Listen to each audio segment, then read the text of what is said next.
उत्तराखंड मुक्त विश्वविद्यालय के सामुदायिक रेडियो हेलो हल्द्वानी 91.2 एफएम के सभी श्रोताओं को मेरा नमस्कार।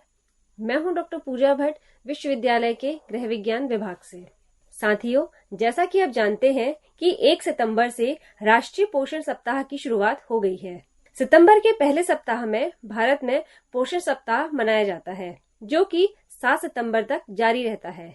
इस दौरान लोगों को बेहतर स्वास्थ्य के लिए जागरूक किया जाता है और पौष्टिक आहार के महत्व के विषय में बताया जाता है। भारत में सेहत को लेकर जागरूकता का अभाव होने के कारण स्वास्थ्य सुविधाओं से ज्यादा रोगियों का आंकड़ा है। बीमारियों के बढ़ने की एक वजह बिगड़ी जीवन शैली और गलत खान पान भी है। इस दिन को मनाने का उद्देश्य लोगों को पौष्टिक आहार के सेवन की आवश्यकता के बारे में जागरूक करना है, ताकि शरीर में पोषण की पूर्ति को बढ़ावा दिया जा सके।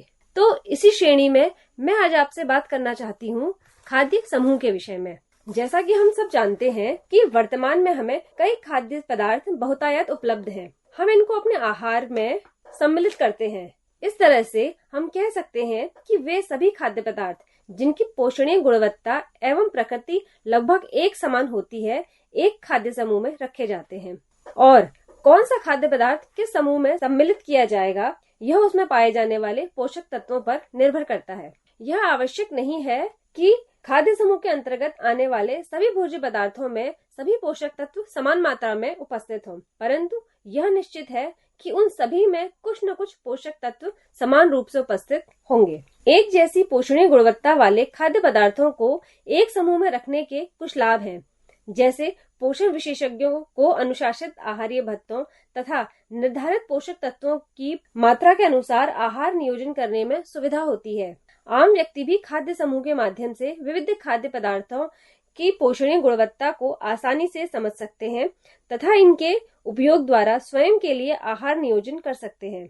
खाद्य समूह के प्रयोग द्वारा संतुलित आहार की दृष्टि से अधिक उपयोगी खाद्य पदार्थों के चयन में भी सुविधा होती है। अब हम बात करते हैं कि खाद्य समूहों की उपयोगिता क्या है। देखिए, इसके द्वारा यदि कोई व्यक्ति किसी रोग का शिकार हो रखा है तो व्यक्ति के आहार को सरलता एवं कम समय में नियोजित किया जा सकता है, या फिर किसी व्यक्ति की पोषणीय स्थिति के बारे में जानना है तो भी खाद्य समूह का उपयोग किया जा सकता है। खाद्य समूह का प्रयोग आहार विशेषज्ञों द्वारा रोगी व्यक्ति को आहार संबंधी परामर्श देने के लिए भी किया जाता है। और सबसे महत्वपूर्ण यह है कि खाद्य समूह जो होते हैं संतुलित आहार का चयन करने में आवश्यक होते हैं। खाद्य समूह हमें इस बात से अवगत कराते हैं कि संतुलित आहार आयोजन हेतु किन भोज्य पदार्थों का चयन किया जाना चाहिए। आइए अब हम जानते हैं कि आईसीएमआर द्वारा कौन से 5 खाद्य समूह बनाए गए हैं। देखिए, इसमें सबसे पहला खाद्य समूह है अनाज एवं उनके उत्पाद। अनाज भारतीय आहार का एक अभिन्न हिस्सा है, जो कि ऊर्जा, प्रोटीन, लौह लवण, रेशा और कई सूक्ष्म पोषक तत्वों का महत्वपूर्ण आहारीय स्रोत है। विभिन्न अनाज विभिन्न प्रोटीन, कार्बोहाइड्रेट, आहारीय रेशा और कई पोषक तत्व प्रदान करता है। शाकाहारी आहार में उत्तम प्रोटीन प्राप्त करने के लिए 2 अलग अलग अनाजों अथवा अनाज के साथ दालों को मिश्रित करना अति महत्वपूर्ण है। पोषणीय गुणवत्ता की दृष्टि से परिष्कृत अनाज की अपेक्षा साबुत अनाज अधिक लाभकारी होते हैं। साबुत अनाज के सेवन से कई स्वास्थ्य लाभ होते हैं। जो लोग आहार में साबुत अनाज अधिक से अधिक लेते हैं, उन्हें मधुमेह, हृदय धमनी रोग, पेट का कैंसर, उच्च रक्तचाप जैसी कई बीमारियों का खतरा कम हो जाता है। अब हम बात करते हैं दूसरा समूह क्या है। दूसरा समूह है दालें एवं फलियां। भारतीय आहार में दालें प्रोटीन का प्राथमिक स्रोत हैं। शाकाहारी आहार में प्रोटीन की दृष्टि से दालों का सेवन अधिक महत्वपूर्ण है। प्रत्येक दाल में अमीनो अम्ल का एक अनूठा संयोजन होता है। शरीर को संपूर्ण प्रोटीन प्रदान करने के लिए दाल को अनाज या किसी अन्य दाल के साथ मिलाया जाना चाहिए। दालें प्रोटीन, जटिल कार्बोहाइड्रेट, आहारीय रेशा, विटामिन, खनिज लवण प्रदान करते हैं। भारतीय आहार में विभिन्न प्रकार की दालें और फलियां भी शामिल हैं, जो अमीनो अम्ल की संरचना, रेशा और सूक्ष्म पोषक तत्वों में भिन्न होती हैं। अब हम बात करते हैं तीसरा खाद्य समूह कौन सा है। वह है दूध एवं दूध निर्मित पदार्थ। दूध में कैल्शियम, पोटेशियम, विटामिन डी और प्रोटीन जैसे पोषक तत्व भरपूर मात्रा में होते हैं। दूध में विद्यमान कैल्शियम बहुत आसानी से आंतों में अवशोषित हो जाता है। दूध और दुग्ध उत्पादों से भरपूर दैनिक आहार के सेवन से हड्डियां मजबूत होती हैं, जिससे ऑस्टियोपोरोसिस के जोखिम का खतरा कम हो जाता है। बचपन और किशोरावस्था के दौरान दूध और दूध उत्पादों का पर्याप्त सेवन हड्डियों की ताकत और घनत्व को बढ़ने में सहायता देता है। चूंकि दूध कुल प्रोटीन और कैल्शियम का एक समृद्ध स्रोत है, यह संतुलित आहार का भी एक महत्वपूर्ण घटक है। अब हम बात करते हैं अंडे, मांस, मछली और मुर्गा। ये खाद्य उत्पाद प्रथम श्रेणी के प्रोटीन के उत्कृष्ट स्रोत हैं। ये हमारे शरीर में निर्माण कार्य के लिए अत्यंत आवश्यक हैं। इनमें अच्छी मात्रा में बी समूह विटामिन भी पाया जाता है। यकृत विटामिन ए और विटामिन B12 का अच्छा स्रोत है।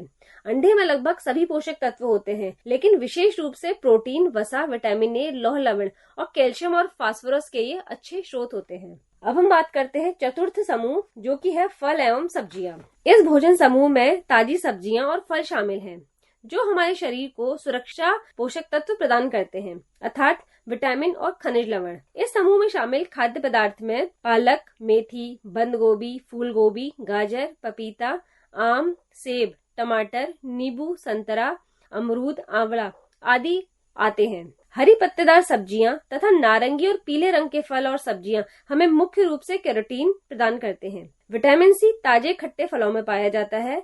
हरी पत्तेदार सब्जियों में विटामिन बी समूह के विटामिन पाए जाते हैं। कुछ फल जैसे आड़ू, अनानास, सब्जियां जैसे मेथी, सरसों के पत्ते, चना के पत्ते असाधारण रूप से लौह लवण के अच्छे स्रोत हैं। हरी पत्तेदार सब्जियों में अच्छी मात्रा में कैल्शियम पाया जाता है। फल और सब्जियां हमारे भोजन को आहारीय रेशा भी प्रदान करती हैं, जो स्वास्थ्य की दृष्टि से अति महत्वपूर्ण है। अब हम बात करते हैं पंचम समूह। इसमें आते हैं वसा एवं शक्कर।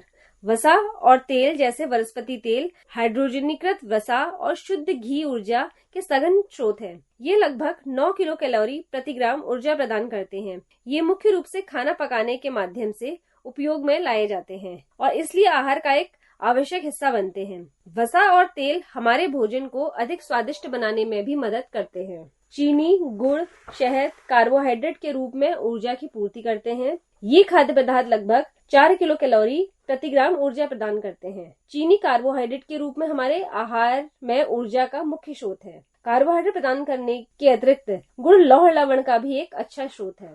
साथियों, ये थे हमारे 5 प्रकार के खाद्य समूह। साथियों, तो इस प्रकार हम कह सकते हैं कि अधिकांश खाद्य पदार्थ इन 5 खाद्य समूह के अंतर्गत सम्मिलित होते हैं, लेकिन फिर भी कुछ व्यापक रूप से उपयोग किए जाने वाले खाद्य पदार्थ जो इन समूह के अंतर्गत वर्गीकृत नहीं किया जा सकता है। हमारे भोजन में मसालों का भी उपयोग किया जाता है, जो मुख्य रूप से भोजन को स्वादिष्ट और आकर्षक बनाने के लिए किए जाते हैं, और उनमें भी विशिष्ट मात्रा में पोषक तत्व उपलब्ध होते हैं। लेकिन क्योंकि वो बहुत कम मात्रा में उपयोग किए जाते हैं, इसलिए वे आहार के पोषक मूल्य तत्वों में ज्यादा योगदान नहीं कर पाते हैं। तो अतः जब भी हम एक संतुलित आहार की बात करें, तो उसमें सभी खाद्य समूह का होना अत्यंत आवश्यक है। इसी के साथ मैं अपने व्याख्यान को यहीं पे विराम देती हूँ। आशा करती हूँ कि आपको ये मेरा व्याख्यान उपयोगी लगा हो। धन्यवाद।